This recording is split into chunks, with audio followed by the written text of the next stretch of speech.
Chapter 1. Abducted by Hannah Spring. Science Fiction. A warm evening. A man of 6 feet tall, rugged face with a day's growth of stubble on his face, and solid in stature. A ladies' man.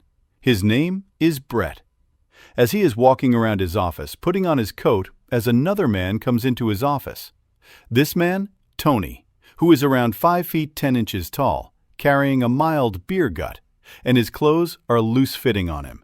And he says, "Off home, huh? Are you doing anything special tonight then?" "Nope, nothing at all," says Brett. "Are you staying in town or going out to the farm?" asks Tony. "Out to the farm," says Brett, as he removes his police badge from his belt and places it into his coat pocket. As he does that, Tony says, "How about if I get some pizzas and beer, and me and a couple of the boys will come out for a game of cards?" "Yeah, why not?" says Brett. "I'll see you in about 90 minutes then," says Tony, as they both walk out of the office. As they do, another policeman in uniform says, "Night, detectives," as they wave back to him as they exit through a door. Brett walks to his unmarked police car, as Tony also does. They wave bye to each other and climb behind the steering wheel. Tony beats Brett to the takeoff. As Brett slowly puts on his seatbelt and turns on the police radio in case a job comes in, then slowly maneuvers out of the parking bay and turns left to head to the back road that will take him out to his property. A property that belonged to his parents until his dad had a massive stroke and passed away, and his mom went to live with her elderly sister in Sydney. A big change from living in Cowra. As Brett was traveling along, it was getting dark, so he turned on his headlights as he had to drive 30 minutes to get there. He was listening to the police chatter. Nothing happening so far, he thought, but halfway home he heard a weird noise. He looked around, saw nothing. The car was traveling along. Okay. Then all of a sudden there was a blinding white light surrounding his car. He tried to press the accelerator, but it was not responding. As all the power was shut off in his car, the car was dead in its tracks. He went for his service revolver, but as he placed his hand on the butt, his body seemed to freeze up. He could no longer move, but his vision was okay. As he looked out to the front of his car, he got a shock to see 6 gray beings standing in the front of the car. These gray beings were similar in looks. No visible clothing, large round heads, no ears that he could see.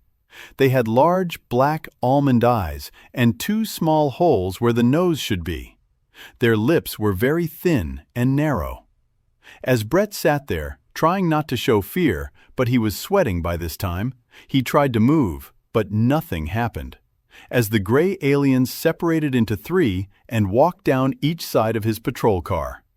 As they reached the car doors, the doors seemed to open by themselves. And as that happened, Brett remembered nothing else. About 40 minutes after, a set of 3 headlights was getting nearer to Brett's police car. As it was still parked on the road, Tony pulled up in his police car, as did the 2 off-duty officers following on. One of the officers, a young man with boyish looks, standing at 5 feet 7 inches, got out of his car and asked Tony, "Is Brett okay?" "I do not know," replied Tony, as he stated. "Brett is not in his car." They got their torches and turned them on to do a proper search around Brett's car. "All the tires are okay," as another young off-duty officer stated. As Tony opened up the driver's door, he noticed that the keys were in the ignition still, as the other young officer stated that the bonnet was still warm to touch, and the other officer had asked, "What's this black soot on Brett's car?" as he looks up to the night sky and sees a bright light flying away in the distance, putting it down to a plane. Tony asked the officers, "What time is it?" One of them said, 7:20 p.m., Sarge." "Okay," he says as he turns on his police lights in his unmarked vehicle and says to the other 2, "You 2 start doing a search of this area while I call the station to get more hands out here to help. If you find anything, yell out." "Sure thing," they both said in unison. On board this alien craft, in a dark-lit room with one bright light, Brett was slowly starting to wake up, though his eyes were blurry. He lifted his left arm to check on the time on his wristwatch. It had shown 7:20 p.m. as he sensed a presence and saw a gray alien looking down on him. Brett tried to speak, but nothing came from his lips as this strange alien had placed something on his head, and again he remembered nothing after that.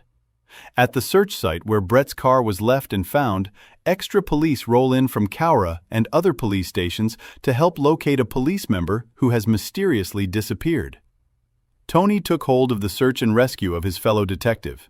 He instructed 2 patrol cars to proceed to Brett's farm to do a search there, covering all areas and to remain on the property and to search the area between the homestead and the search site as Tony organizes more help to come in and take over the current police officers who have been searching the area since 10 past 9 p.m., as they have other emergency services joining in on the search and putting up a command post tent and a refreshment tent for the search teams.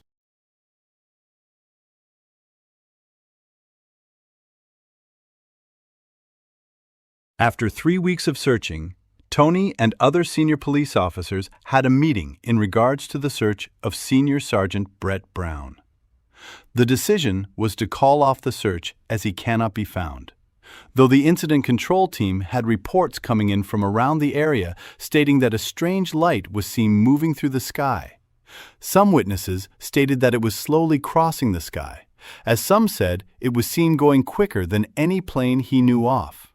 And one young woman had came forward to say that she had a bright light follow her car the night before on this same road, and told the incident control team that she was really shaken up and scared by the time she got to her parents' home, on the neighboring property to Brett's place. By this time, the lab got back to Tony and stated that the black, soot-like debris on Brett's car was not found to have provided no evidence of it being alien or anything unusual. Tony thought to himself, what was that black stuff? He turned and walked out of the control center and headed to where all of the searchers had gathered. And he had let them know that the search has ended in the search for Senior Sergeant Brett Brown. But the case shall remain opened until the police force gets some kind of disclosure. Tony and other detectives had re-interviewed the witnesses to these unknown sightings, but no one could describe what sort of craft that they saw, except that it was a very bright white light.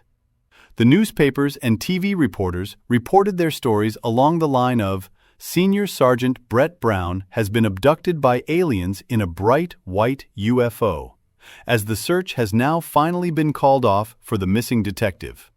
Sergeant Tony Smith refused to answer any questions from the press, but did state that there could be a statement released during the week sometime. Brett was just starting to wake up. He realized that he was in another area of whatever he was in. The walls were metallic gray in color, the floor and the ceiling the same, but he could not see where the light was coming from. He thought it was shining through the walls somehow. Then he realized that this room had no windows or doors, just the steel frame that he was laying on. And at that point, he realized that he had some strange marks on his body, and a scar in the middle between his navel and chest as he cried out, "What the fuck is going on?" And at that point, he realized that he was no longer alone. "How the—" he started to yell out, but was frozen again. Cannot move, cannot talk, but could see and hear okay as he looked towards a wall. It appeared to magically open up into thin air by allowing 2 other gray aliens to enter. Brett thought to himself, how can a part of a wall just disappear like that? The aliens put his clothes back as though it was another magical trick, including his service revolver, to which the aliens emptied out the bullets before they reholstered it. Brett was pissed off at that, as he would have liked to have taken one captive by gunpoint, he thought to himself. Then one of the aliens moved its hand over his eyes, and that was it. Brett knew nothing after that. At 8:00 p.m., Tony was about to go home when one of the constables took a phone call. He chatted to the caller and stood up, shouting to Tony to go back into his office. "Line 2, he said, as Tony took the call. He, too, stood up, hung the phone up, and walked out of his office and asked the young constable to ring the superintendent and let him know that I am on my way to pick him up. Brett has been found alive. Tony picked up the superintendent and passed on the good news again. Apparently, Brett was seen on the Newell Highway between Dubbo and Forbes and called an ambulance. The bloke's name was William, a truck driver going south. The Forbes command has been notified, and they have a patrol unit going to that location. They will get the details of location and the driver's details, as he explained to his superintendent. We will be waiting at the Forbes hospital for him, Tony said, as he sped on under lights and siren.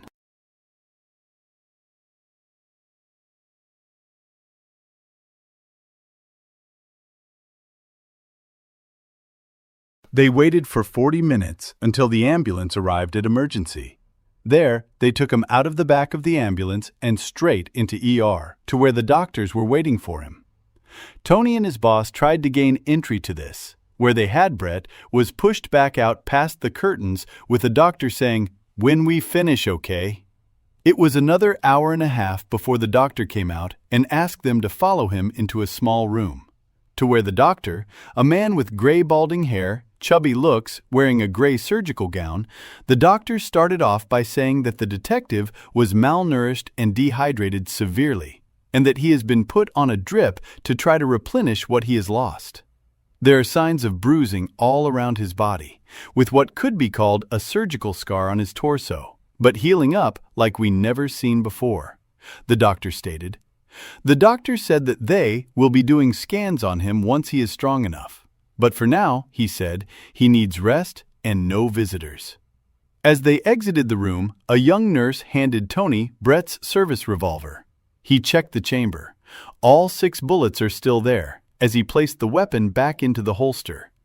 Then they walked out of the ER department and started talking to the local police officers and repeated what was told to them. By this time, it was around midnight as they booked into a motel. The superintendent, a tall, skinny man with burnt salt and pepper hair, gray eyes, and thin, narrow lips, still dressed in his uniform, he said to Tony that he was calling it a night. So Oni said, "No worries, I will do a brief report, then call it a night as well."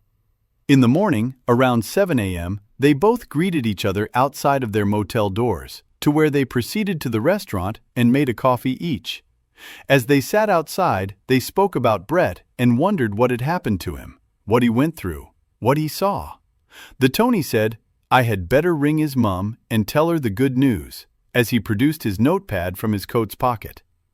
He lifted the mobile up, his mobile phone, and started to dial a number. Then, after 30 seconds, he said, "Hi Madge, it's Tony. I have some great news. Your son Brett has been found and is in hospital here in Forbes." He went on and recounted on what went on from the phone call from last night, and recounted what the doctor had said, then reassured Brett's frail mum that he will be okay, and when Brett is more alert, he will call her. When the superintendent and Tony got back to the hospital, they were rushed by the media, trying to get a hot story. As the superintendent and Tony stepped out of the car, the super said that there will be a statement done once we know what happened. But for now, give the senior sergeant room, including his relations. End of conversation, he said, as they both walked into the hospital doors to where they were greeted by a middle-aged female doctor with an Irish accent. They walked through another set of doors, heading to a ward. Brett answered all the questions he could, recounted the things that he remembered, then remembered the scar on his torso, to where Tony said, "That has nearly disappeared, as with the other marks on your body, as to what the forensic photographer had taken." Then Brett said to Tony, "They took my bullets out of the chambers." "Really?" said Tony. "All 6 were in there when I took possession of your revolver last night." The 3 police officers sat there, around his hospital bed, asking questions, writing it, all down as the day went on. The case file of Brett being missing has closed, but the case file who abducted Brett remains open, as other reports from around the country about weird sightings are being told by many. This is only a science fiction story, but do not be fooled. It can happen anywhere. I know, I have been an alien guinea pig in the past and present. The end.